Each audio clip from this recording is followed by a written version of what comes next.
বিরোধী মানেই শত্রু নয়, সবাইকে নিয়ে চলার বার্তা দিলেন সংঘ প্রধান। ভোটের লড়াই চলবে, কিন্তু সবাইকে নিয়ে চলাই আমাদের রীতি।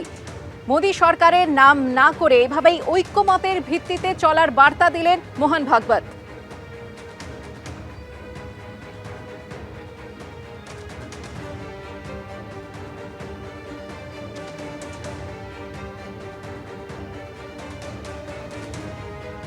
चुनाव में जो होता है उसकी बात ऐसी है, वास्तव में तो प्रजातंत्र की अनिवार्य आवश्यक प्रक्रिया है और उसमें दो पक्ष रहते हैं, इसलिए स्पर्धा रहती है।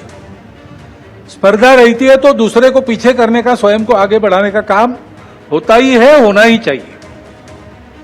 परंतु उसमें भी एक मर्यादा है, असत्य का उपयोग नहीं करना। चुने क्यों जा रहे लोग संसद में जाएंगे, बैठकर अपने देश को चलाएंगे, सहमति बनाकर चलाएंगे। एक पक्ष एक पहलू का विचार करता है तो दूसरे पक्ष ने दूसरा पहलू उजागर करना है, ताकि जो होना है वो पूर्णतः ठीक हो, सहमति बने। इसलिए संसद बनती है, लेकिन ऐसी सहमति बनना स्पर्धा करके आए लोगों में थोड़ा कठिन भी रहता है और इसलिए हम बहुमति का आसरा लेंगे। उसके लिए स्पर्धा चलती है। ये स्पर्धा है, कोई आपस का युद्ध तो है नहीं। जिस प्रकार ये बातें हुई, जिस प्रकार एक दूसरे को लताड़ना हुआ,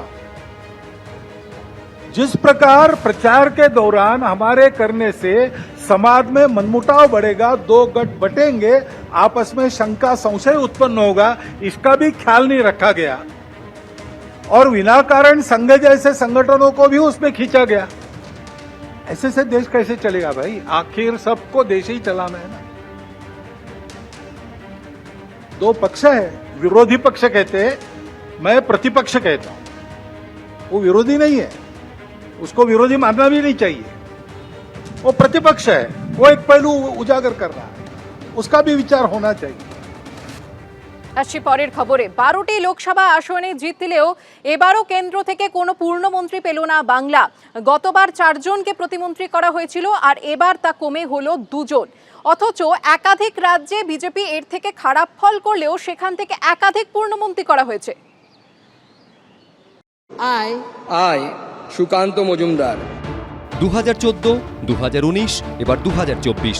এবারও বাংলা থেকে কাউকে ক্যাবিনেট মন্ত্রী করলেন না নরেন্দ্র মোদী। উল্টে গতবার বাংলা থেকে 4 জন প্রতিমন্ত্রী ছিলেন, এবার সংখ্যাটা কমিয়ে করা হলো 2। বাংলাতে সিট কমে গেছে, আমাদের স্বাভাবিক। কেন্দ্রীয় নেতৃত্ব তো পুরস্কার তো দেবে না, যতটুকু পাওয়ার ততটুকুই দেবে। পাল্টা বিরোধীরা কটাক্ষের সুরে বলছে, এবার তো আর শুধু বাংলা থেকে বিজেপির আসন কমেছে তা নয়, মহারাষ্ট্র, উত্তরপ্রদেশের মতো রাজ্যে তো আসন কমে অর্ধেক হয়ে গিয়েছে। কই, সেখান থেকে কি কাউকে পূর্ণমন্ত্রী করা হয়নি? গতবার রাজস্থানে বিজেপি 25টা আসনের মধ্যে 25টাই জিতেছিল, এবার 11টা আসন কম পেয়েছে তারা। রাজস্থানে বিজেপির সাংসদ সংখ্যা এবার 14, তার মধ্যে 2 জন ক্যাবিনেট মন্ত্রী, একজন স্বাধীন দায়িত্বপ্রাপ্ত মন্ত্রী, একজন প্রতিমন্ত্রী। তেলেঙ্গানা থেকে বিজেপির 8 জন সাংসদ নির্বাচিত হয়েছেন, তার মধ্যে একজন ক্যাবিনেট মন্ত্রী, একজন প্রতিমন্ত্রী। কেরল থেকে প্রথমবার বিজেপির 1 জন সাংসদ নির্বাচিত হয়েছেন, সেখান থেকে 2 জনকে প্রতিমন্ত্রী করা হয়েছে। 26 বছর বাদে বিজেপি পাঞ্জাবে শূন্য হয়ে গিয়েছে, তাও 1 জনকে প্রতিমন্ত্রী করেছেন নরেন্দ্র মোদী। তামিলনাড়ু থেকেও বিজেপি একটাও আসন পায়নি, সেখান থেকেও 1 জনকে প্রতিমন্ত্রী করা হয়েছে। হরিয়ানায় বিজেপির সাংসদ সংখ্যা গতবারের তুলনায় 10 থেকে কমে এবার 5 হয়ে গেলেও 5 জনের মধ্যে 3 জনকে মন্ত্রী করা হয়েছে, 1 জন ক্যাবিনেট মন্ত্রী, 2 জন প্রতিমন্ত্রী। এমনকি বিজেপির জোট শরিক হিন্দুস্তানি আওয়াম মোর্চা 1টা আসন পেয়েছে, 1 জনই ক্যাবিনেট মন্ত্রী।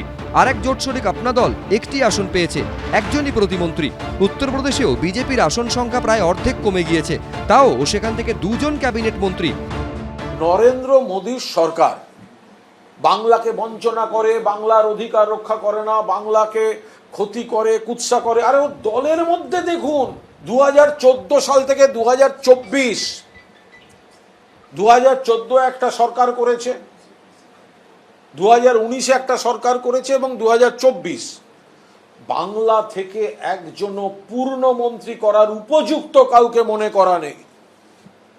এ তো নিজের দলের মধ্যেই বাংলাকে সম্মান দেয় না। কংগ্রেস আমলে প্রণব মুখোপাধ্যায়, বরকত গনি খান চৌধুরী থেকে প্রিয়রঞ্জন দাসমুন্সী গুরুত্বপূর্ণ মন্ত্রক সামলেছেন। অটল বিহারী বাজপেয়ী সরকারে মমতা বন্দ্যোপাধ্যায়ও ক্যাবিনেট মন্ত্রী হয়েছেন। তার আগে জওহরলাল নেহরু সরকারে আইনমন্ত্রী ছিলেন বিশিষ্ট আইনজীবী অশোক সেন। কিন্তু এবার বাংলা থেকে মোদী মন্ত্রিসভায় ফের প্রতিমন্ত্রী করা হয়েছে শান্তনু ঠাকুরকে। প্রতিমন্ত্রীর দায়িত্ব দেওয়া হয়েছে সুকান্ত মজুমদারকে।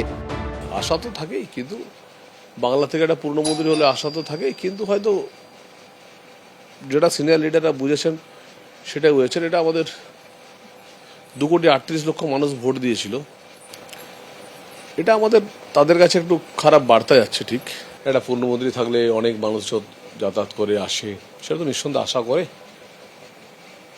আমরা জানি না, উপরওয়ালা জানে, ঈশ্বর জানে, মহাদেব জানে। কষ্ট পাই ঠিকই আমরা, কিন্তু সব কষ্টের শুরুয়াত সবসময় থাকে না। 2026 সালে বাংলায় বিধানসভা ভোট, সেই কথা মাথায় রেখে কি আগামী দিনে মোদী মন্ত্রিসভায় রদবদল হতে পারে? আশাবুল হোসেন, কৃষ্ণেন্দু অধিকারী, এবিপি আনন্দ।